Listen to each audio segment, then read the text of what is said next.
If you told me, Dave, 5 years ago that you and I would be sat here having a conversation about how Villa can't sign players from direct Champions League rivals, but have managed to get Marcus Rashford out of a relegation battle with Man United to bring him into Villa and have signed Champions League winning Marco Asensio from PSG, I think I would have laughed in your face. But that is the reality in the world we live in now, Dave.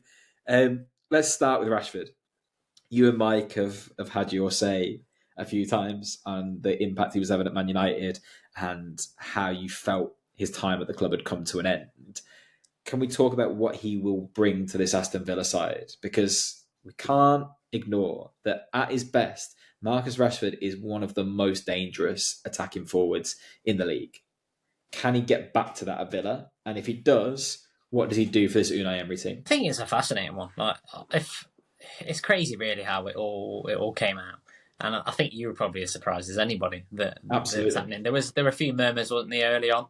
I think David Ornstein released something saying Villa emerging as one of the front runners, but obviously there was nothing concrete at the time. And it all happened really quickly after that, to be honest. You know, in a matter of hours, it felt like. But yeah, you know what? I'm more confident that he'll do better for you than Asensio, if I'm being honest. I think Rashford, he's probably going to look at his long-term plan, and that could involve Villa. We don't know. For the time being, it's obviously this 6 months until the end of the season.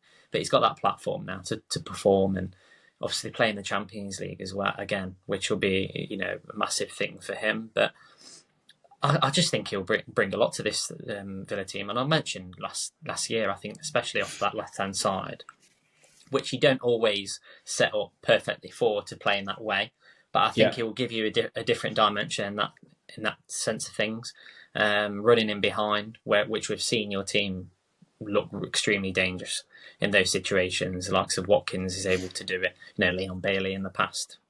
Yeah. Who knows whether he can obviously return to his rich vein of form, but I think he'll give you a lot. I just think this new environment should really spur him on, and actually, if he does, because there were rumours that he was waiting for Barcelona. If that is the case, and they were saying that they'll potentially look at it signing permanently in the summer, there's no better stage really for him to perform and really convince these teams to come in for him in the summer. But I think it's a great signing for you. I think it will definitely give that squad a lift, because the amount of players that you hear come out and say, I've seen a lot of interviews with United players say who's the most talented player in your squad. A lot of them will say Rashford. Yeah. But I just feel as though it's probably the right moment for him to seek pastures new. We've been saying that for the last couple of years now, haven't we? And in a way, it saddens me to say this as a United fan, because it just feels as though our environment at the club at the minute, on the training ground, probably not the best place for him to be. And we've said that a lot about a lot of players, that there's probably there's been a lack of professionalism at the club. You won't get that in an Unai Emery environment, and he won't allow it to happen. Yeah, and I think that's the thing, isn't it, Dave? All the criticism that's been levelled at Rashford and his mentality, or has he put enough effort in at Man United? How many players have over the last 3 years at Man United? How many other players could you level that exact same thing at?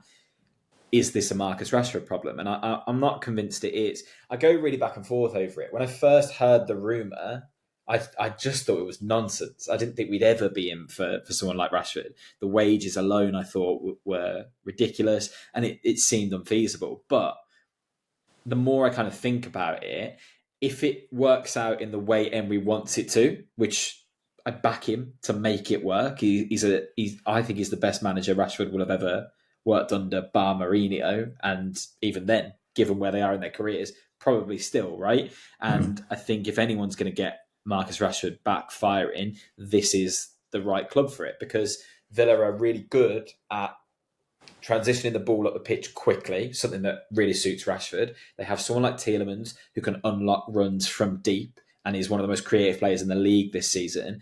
And we've talked about quite a lot on this podcast how Villa lack a left winger and a left forward. They play Ramsey there sometimes, but he's not really a winger. Sometimes Rodgers drifts out there, but he likes to stay central. And then you're relying on it being either Luca Dean or Ian Maatson. So there's a space there that makes perfect sense for someone like Rashford.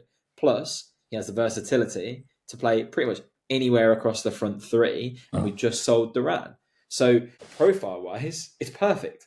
It's someone with Champions League experience, something that the squad really lacks, and lightning pace. And we really want to see more of that in this attacking team. So if it works out, it's great. And you talk about, well, this is the perfect platform for him to get a move in the summer. I think that was the thing that bothered me if it had been just a loan deal. But the fact that there is an option to buy makes this seem like a much better deal to me. If it had just been, look, we'll hold on to him for 6 months and see what happens, I wouldn't have been that keen on that.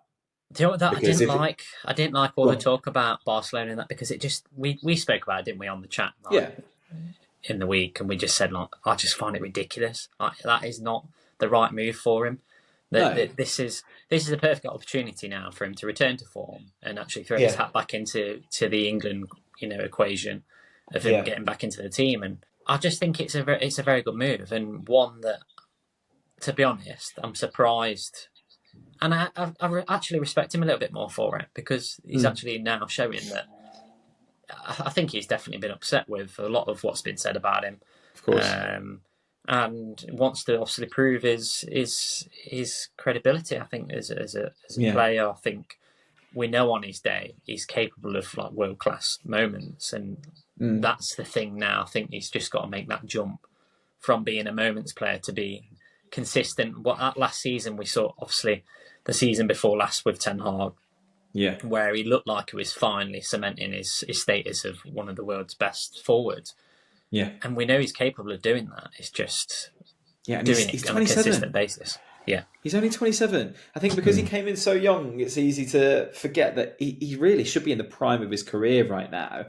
I just hope that the move to another English club doesn't make it more difficult for him. Like Mike said in the chat that he thought that it was more likely that Rashford would go abroad and that would suit him, because the British press, they love to try and pick Rashford apart. I've already seen so many ridiculous stories about him today, and like, let's analyse the fall of Marcus Rashford, and like, how has it gone wrong for the Man United former star and things like that.